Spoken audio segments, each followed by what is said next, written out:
Salut à tous, c'est DPZ3448. Aujourd'hui on se retrouve pour une petite vidéo actualité où on va parler de 4 marques françaises. Et en numéro 1, on va commencer par le cœur avec Renault Sport. En effet, les récentes annonces du PDG du groupe Renault vont marquer la fin de Renault Sport. En gros, toutes les activités de Renault Sport seront données à Alpine qui deviendra la marque sport du groupe Renault.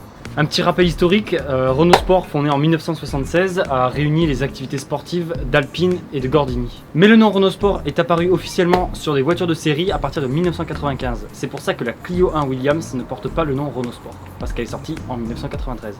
S'ensuit une suite de voitures incroyables, qu'on connaît tous, les Mégane et Clio RS, jusqu'à aujourd'hui où plus aucun modèle RS ne sortira. Et cette fin, on la doit à la disparition de la clientèle au profit de la marque Alpine. Et c'est pourquoi 3 de la trentaine des ingénieurs de chez Renault Sport sont partis chez Alpine. Et c'est pour ça que la prochaine fois que vous achèterez une Alpine, vous achèterez un petit peu d'une partie de Renault Sport. Et la deuxième actu, c'est toujours une marque française, on part chez PSA et avec la disparition du GTI au profit de PSE. Alors pour ceux qui ne le savaient pas, GTI c'était l'appellation sportive de chez Peugeot qui sera maintenant remplacée par PSE qui veut dire Peugeot Sport Engineering.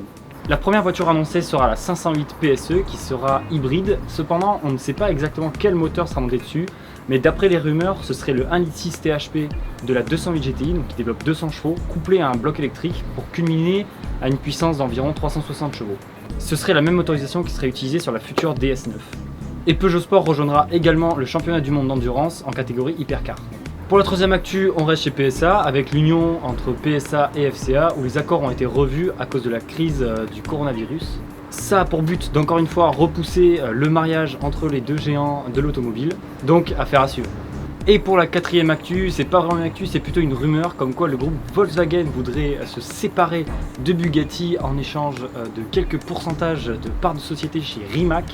Alors pour ceux qui ne connaissent pas Rimac, c'est pas vraiment une marque de voiture en fait, c'est plutôt une société qui conçoit des technologies pour la mobilité de demain. L'avantage de Rimac de récupérer Bugatti serait de récupérer un emblème qui est légendaire dans l'industrie automobile. Et l'avantage pour Volkswagen serait de récupérer des technologies de Rimac pour équiper ses futurs véhicules hybrides ou full électriques. Et enfin, un petit bonus, une cinquième actu qui nous vient tout droit de YouTube où la petite chaîne DPZ3448 nous annonce que sa Clio 2 RS est enfin terminée et qu'elle serait visible au RS Day le 3 octobre 2020 au circuit du Castellet.